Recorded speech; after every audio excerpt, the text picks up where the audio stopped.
Dark clouds began to cover the skies of Europe, the clouds of Nazism. And as they invaded Warsaw, they moved Jews, men, women, and children into the ghettos. Slowly, over time, the ghettos began to empty. Even the birds stopped singing, as if they knew what came next. The trains of doom filled with the innocent and the pure, carrying them to their deaths. And it was on one such train headed to the death camp Treblinka, in the midst of the terror, the gasping, the weeping, and the despair, that a lone voice was heard singing. His name was Azriel David Fastag, the cantor of the saintly Modzitz Rebbe, Rabbi Shaul Yedidya Elazar.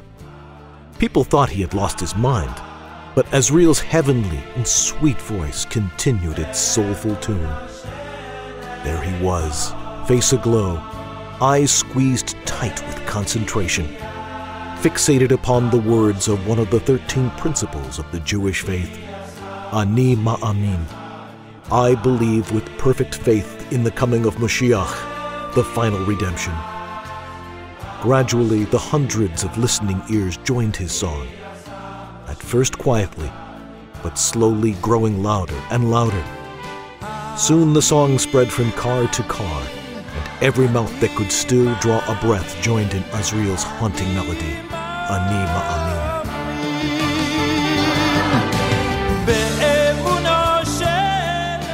His eyes red from crying and his cheeks wet with tears, Cantor Fastag tore a piece off of his own shirt and jotted down the notes of his new composition.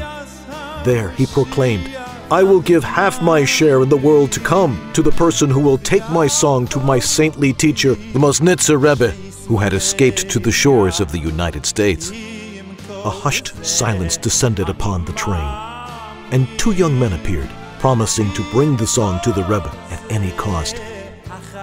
Bidding farewell to their brothers and sisters, they jumped out of a hole they broke in the train's roof. One miraculously survived, and clutching dearly to the shirt, kept the melody alive.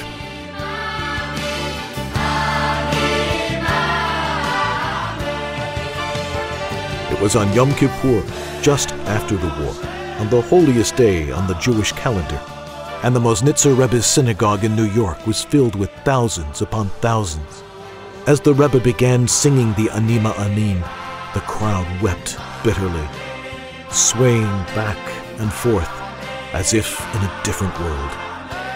He trembled and declared, On their journey to the gas chambers, this song was born from the ashes of millions, and it will be with this song that the Jewish people will march as they greet Mashiach, the final redemption.